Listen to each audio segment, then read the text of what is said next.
Hello everyone, welcome to success with Rai academy. 22 जुलाई 2021 के the Indian Express के editorial page को हम डिस्कस करेंगे। कौन से ऐसे आर्टिकल हैं जो हमारे लिए डिस्कस करने योग्य हैं, कुछ उससे इंपॉर्टेंट फैक्ट्स बनते हैं। इन सभी पॉइंट्स को आज के इस वीडियो में हम कवर करेंगे। 3 आर्टिकल मेन हैं, उन तीनों को हम देखेंगे। तो पहला आर्टिकल है ए नोट ऑफ कॉशन। ये आर्टिकल बेसिकली एक रिपोर्ट के तहत बताया गया है कि जो कोविड की लहर आई थी दूसरी, उसके बाद भारत में लगभग 2/3 लोगों में एंटीबॉडी पाई गई है जो कोरोना से फाइट कर सकती है, और लगभग आधे से ज़्यादा आबादी कोरोना से पीड़ित थी, ऐसा एक रिपोर्ट में बताया गया है। इस रिपोर्ट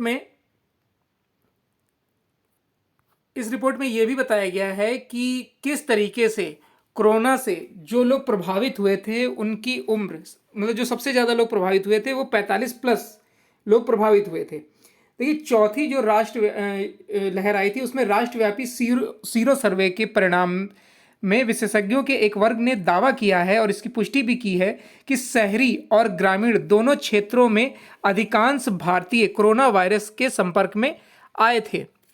महामारी की दूसरी लहर खत्म होने के ठीक बाद जून और जुलाई के शुरुआत में आईसीएमआर द्वारा किए गए सर्वेक्षण में संकेत मिले हैं कि 68% भारतीयों में, देखिए यहां पर लिखा गया है 68% भारतीयों में कोरोना की एंटीबॉडी पाई गई है। उसके बाद 70% भारतीयों में कोविड जो है वो 32 करोड़ से अधिक को टीके कम से कम एक शॉट लग चुका है। 32 करोड़ लोगों को, उसमें 70 जो प्रतिशत भारतीयों में कोविड एंटीबॉडी है पहले से ही।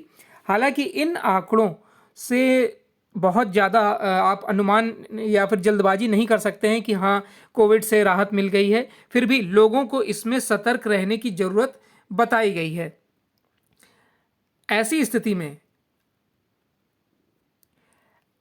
स्थिति में जिसमें अधिकांश लोग संक्रमित हुए थे या किसी बीमारी के हल्के लक्षण उनमें प्रदर्शित हुए थे, आमतौर पर अधिकांश वायरल रोगजनों के खिलाफ टकराव के दौरान आप कह सकते हैं कि उभर कर आता है।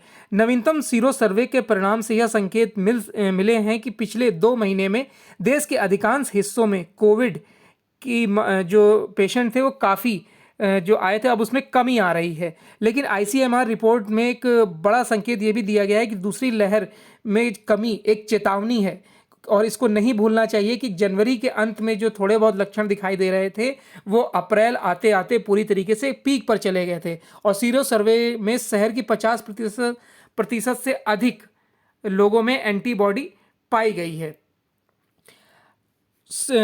आगे बताया गया है कि सीरो सर्वे और वैक्सीन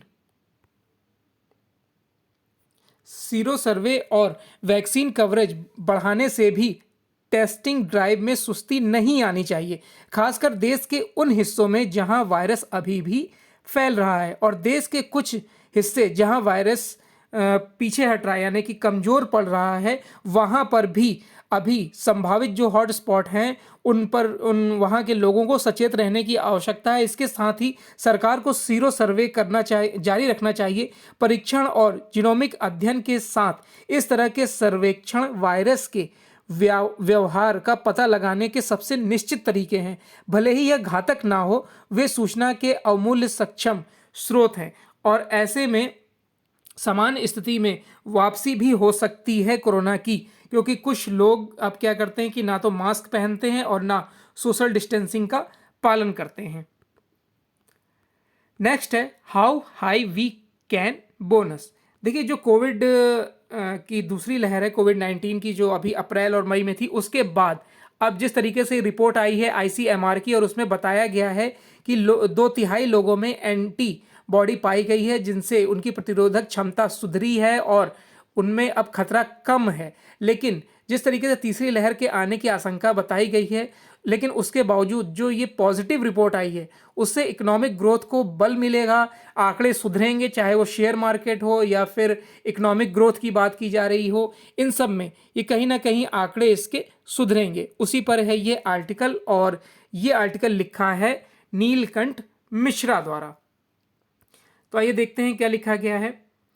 इस आर्टिकल में बताया गया है कि लगभग 80% आबादी संक्रमित और वो लोग संक्रमित थे जो 45 प्लस लोग थे, और जो कोविड की मृत्यु हुई है उसमें 90% लोगों से ज़्यादा इन्हीं की संख्या थी।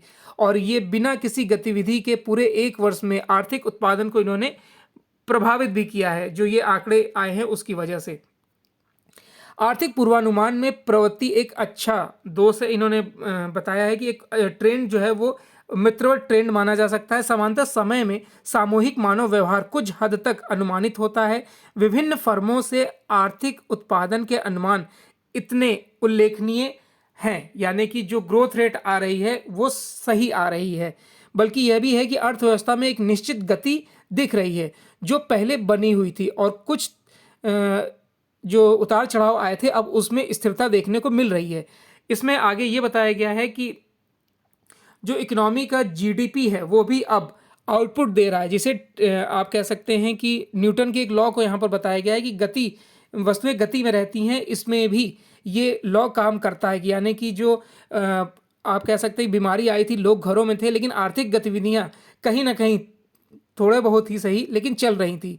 अब इसमें एक बात समझाई गई है कि एक ऊपर की ओर जब कोई वस्तु चढ़ती है तो उसको ढलान पर आने के लिए एक रेखा खींची जाती है, उसे काल्पनिक रेखा कहते हैं, जिसे ट्रेंड लाइन कहा जा सकता है। देखिए यहां पर बताया गया है। ठीक, अब उसके बाद बताया गया है कि और इस ट्रेंड लाइन किसी देश या देश की आर्थिक उत्पादन जीडीपी या उसके आसपास उतार को बताती है। यदि प्रवृत्ति की वृद्धि 6.5% है,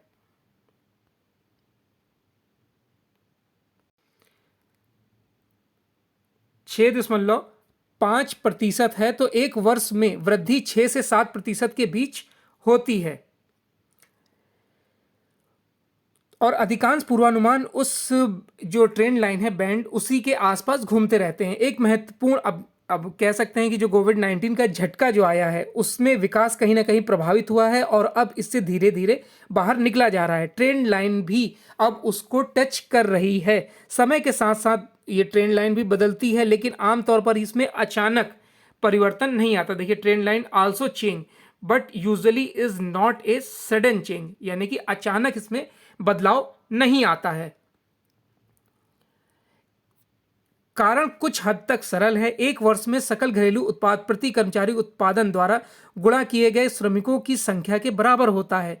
कार्यबल परिवर्तन जनसांख्यिकी द्वारा संचालित होते हैं और आम तौर पर सुचारू होते हैं।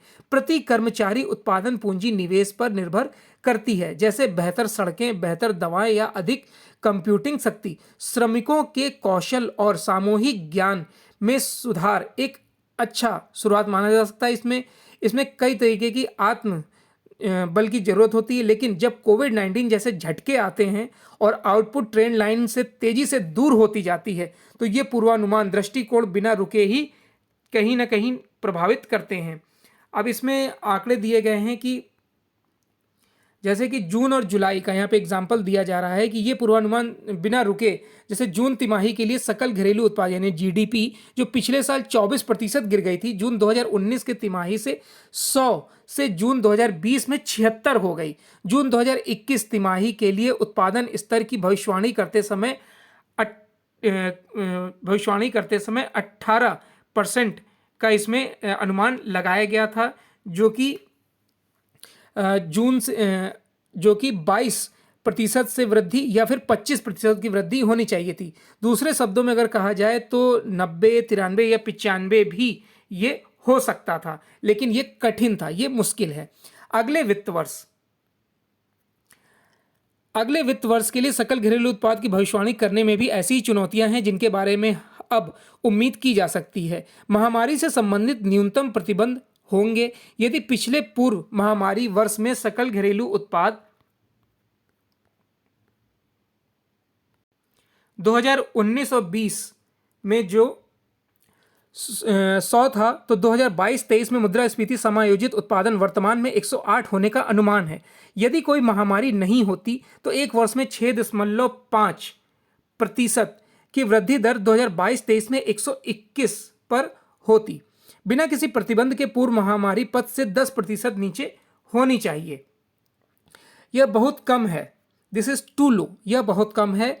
और पूर्व महामारी से 113 से 6% नीचे हो सकती है। इसका तात्पर्य है कि 2021-22 और 22-23, 21-22 और 22-23 में प्रत्येक के लिए वर्तमान वार्षिक वृद्धि संख्या को 2% से अधिक अंक से ऊपर की ओर संशोधित करने की आवश्यकता है।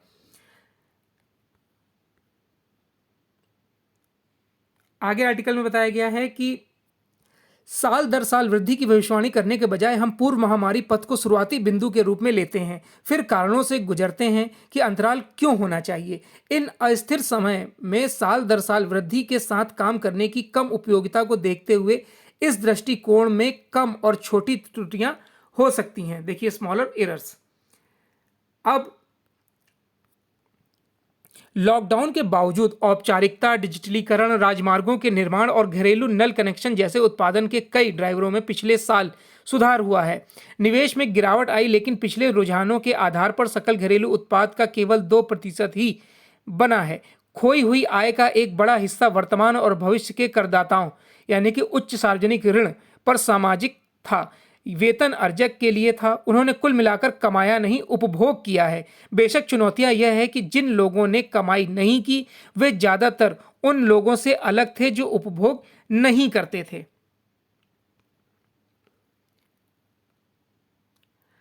कॉरपोरेट लिवरेज यानी कि BSC 500 डेट टू इक्विटी अनुपात 10 साल के निचले स्तर पर है। इस साल इसके और गिरने की संभावना है। सार्वजनिक और निजी दोनों बाजार में इक्विटी फंड जुटाने में तेज वृद्धि के साथ इसका मतलब है कि निवेश करने की क्षमता को संरक्षित किया जाए। वित्तीय प्रणाली में भी संपत्ति से इक्विटी अनुपात उधार देने की मारक क्षमता का एक उपाय जो है वो मजबूत स्तर पर है। जबकि अनौपचारिक फर्में बुरी तरह प्रभावित हुई हैं। हम देखते हैं कि वे उन क्षेत्रों में केंद्रित हैं जो पूंजी नहीं बल्कि श्रम प्रधान हैं। परिवहन, शिक्षा, व्यक्तिगत सेवाएं, परिधान और रेस्टोरेंट, इन क्षेत्रों में भारी नौकरियों का नुकसान हुआ है। लेकिन जब भी प्रतिबंध हटा दिए जाएंगे, नौकरियां और आय में सुधार होना चाहिए। निजी स्कूलों के शिक्षकों, बस या रिक्शा चालकों, पर्यटक गाइडों या दर्जी के बारे में भी सोचिए कि उनकी आय और उनका जीवन किस तरीके से चल रहा होगा।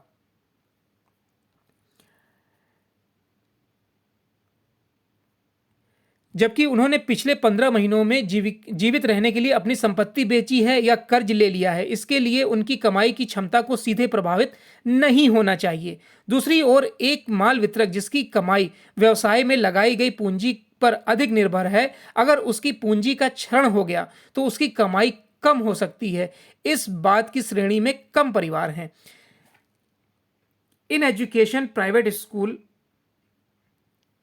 शिक्षा में मध्यम और निम्न आय वाले परिवारों के लिए निजी स्कूल सबसे अधिक प्रभावित हुए हैं। साथ ही शिक्षा से संबंधित परिवहन के में कार्यरत लोग भी। उच्च आय वाले परिवार ऑनलाइन स्कूली शिक्षा में स्थानांतरित हो गए और जब शिक्षा की गुणवत्ता प्रभावित हुई, आर्थिक गतिविधि और नौकरियां ज्यादातर संरक्षित रहीं।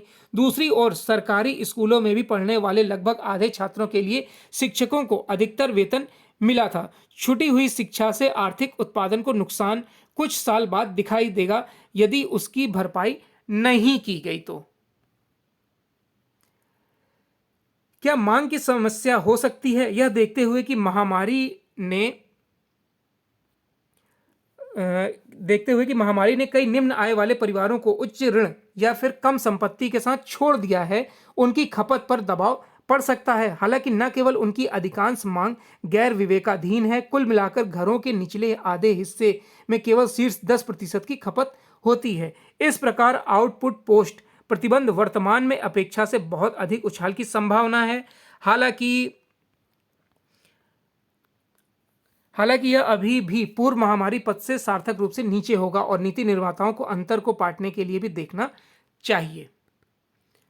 नेक्स्ट आर्टिकल है, ये आर्टिकल डिस्कस इसलिए नहीं करेंगे क्योंकि ये आप कह सकते हैं कर्नाटक की राजनीति पर आर्टिकल है, इसलिए डिस्कस नहीं करेंगे। नेक्स्ट है in the spirit of Olympic. इस आर्टिकल में बताया गया है कि किस तरीके से अब कुछ लोग ये चाह रहे हैं कि जो ओलंपिक है 20 जो 21 में आयोजित हो रहा है, इसे कैंसिल किया जाए, क्योंकि इससे महामारी के बढ़ने का खतरा बढ़ रहा है। और इसमें कई लोगों के हस्ताक्षर भी करवाए गए हैं, क्योंकि केसेस किस तरीके से बढ़ रहे हैं जापान में भी, वही इस आर्टिकल में बताया गया है। और यह आर्टिकल लिखा गया है शाहिद जमील द्वारा। तो आर्टिकल में क्या लिखा गया है देखते हैं। ग्रीष्मकालीन ओलंपिक शुक्रवार को टोक्यो में ओपन होंगे, यानी कि शुरुआत होगी। मूल रूप से 24 से 19 अगस्त 2020 तक होने वाले खेलों को कोविड-19 महामारी के कारण एक साल के लिए स्थगित कर दिया गया था। महामारी के एशिया के कुछ हिस्सों में अभी भी जारी और विस्तार के साथ खेलों में लगभग 11,500 एथलीट, लगभग 79,000 विदेशी अधिकारी, पत्रकार और सहायक कर्मचारी होंगे, जबकि कोई दर्शक नहीं होगा। क्या खेल चलते रहना चाहिए? Should the game go on? एक वकील केंजी उत्सोमेनिया द्वारा शुरू की गई change.org पर एक याचिका ने हमारे जीवन की रक्षा के लिए टोक्यो ओलंपिक रद्द करने के लिए लगभग 4,58,000 हस्ताक्षर प्राप्त किए हैं। टोक्यो मेडिकल प्रैक्टिशनर्स एसोसिएशन का प्रतिनिधित्व करने वाले 6,000 से अधिक डॉक्टर्स ने भी खेलों को रद्द करने का आह्वान किया है। जापान के सबसे बड़े समाचार पत्रों में से एक अंसाही शिंबुन द्वारा जापानी मतदाताओं के एक सर्वेक्षण में 62% उत्तरदाताओं ने कहा कि ओलंपिक को स्थगित या रद्द करना चाहिए। लेकिन जुलाई 2020 में जापान ने संक्रमण की 4 उत्तरोत्तर बड़ी लहरों, 8,44,014 पुष्ट मामले, 15,060 कोविड-19 संबंधी मौतों की सूचना दी थी। ये लहर 15 अप्रैल 2020 को 545 जो दैनिक मामले थे वो 8 अगस्त 2020 को 13,062 हो गए। उसके बाद 12 जनवरी 2021 को 6,392 हो गए। फिर 14 मई 2021 को 6,460 हो गए। और इस तरीके से जो जापान में पिछले 4 हफ्तों से संक्रमण बढ़ रहा है। और 12 जून को दैनिक औसत 1428 मामले एक महीने के बाद दोगुने से अधिक यानी कि 3,116 हो गए हैं। ये पहले से ही जापान में उच्चतम औसत दैनिक मामलों का 48% है।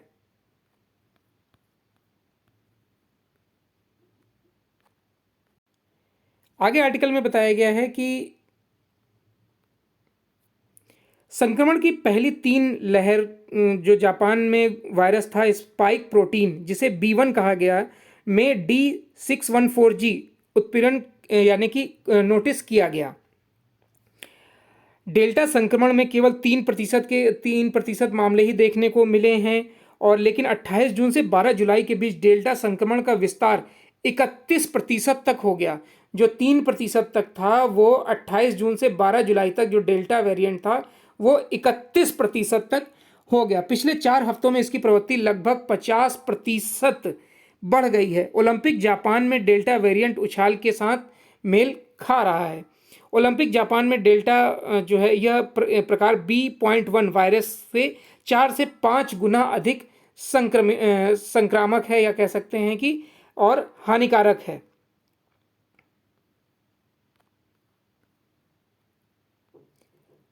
अनदर वरी यानी कि एक और चिंता, जापान में टीकाकरण दर है। 19 जुलाई तक फाइजर बायोनटेक वैक्सीन की लगभग 72 मिलियन खुराकें प्रशासित की गई हैं, जिसमें जापान की 34% आबादी को एक खुराक और 28.4 को दूसरा डोज यानी एक खुराक लग चुका है।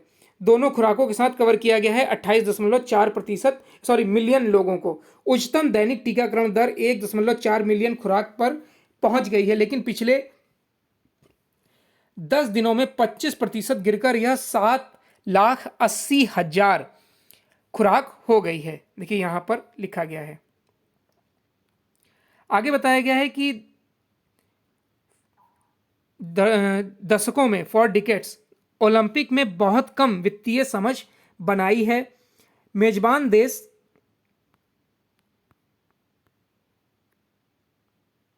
मेजबान देश इमारतों पर शेर जो किसी अन्य उपयोग के लिए अनुपयुक्त है, 28 मिलियन की अनुमानित लागत पर टोक्यो 2021 से अलग होगा। टेलीविजन अधिकार बड़ी रकम लाते हैं, लेकिन जापान सबसे बड़े बाजार संयुक्त राज्य अमेरिका के लिए भयानक समय क्षेत्र में है। दर्शकों की कमी का मतलब है प्रत्यक्ष टिकट बिक्री में अनुमानित 1 बिलियन डॉलर का नुकसान, लेकिन यात्रा, आवास और अस्पताल के प्रत्यक्ष नुकसान में राजस्व बहुत अधिक होगा। क्या अब खेल मायने रखते हैं? हालांकि यह एथलीट उपलब्धि का शिखर बना हुआ है, अपने देश की कोशिश का प्रतिनिधित्व करने के लिए एक विलक्षण सम्मान है। शौकियापन, निष्पक्ष और महान प्रतिस्पर्धा के आदर्शों को भी भ्रष्टाचार के घोटालों से प्रभावित किया गया है। तीखी टिप्पणी में 17 जुलाई को द न्यूयॉर्क टाइम्स में जॉन ब्रांच ने लिखा कि ओलंपिक अधिकता पर बने हैं, भू राजनीतिक में टैन ग्लेड, भ्रष्टाचार और धोखाधड़ी से भरा हुआ है। प्रत्येक ओलंपिक चक्र स्थिरता, पर्यावरणीय क्षति, मानवाधिकारों के बारे में असुविधाजनक सवाल उठाता है।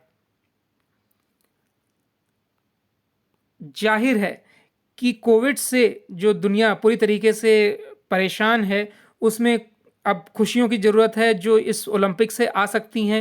हालांकि इसमें ज़्यादा से ज़्यादा लोगों को वैक्सीनेट करने की जापान कोशिश कर रहा है, लेकिन अब इसमें इतने दिन नहीं बचे हैं कि पूरी जनसंख्या को वैक्सीनेट किया जा सके। अब जब ओलंपिक की शुरुआत होने वाली है तो देखना है कि इसके क्या प्रभाव पड़ते हैं और लोग इसको किस तरीके से लेते हैं। तो ये आज का यानी कि 22 जुलाई 2021 का द इंडियन एक्सप्रेस का एडिटोरियल पेज का डिस्कशन था। आई होप आपको वीडियो अच्छा लगा होगा। अगर वीडियो अच्छा लगा हो तो लाइक और शेयर कर दीजिएगा। वीडियो देखने के लिए धन्यवाद।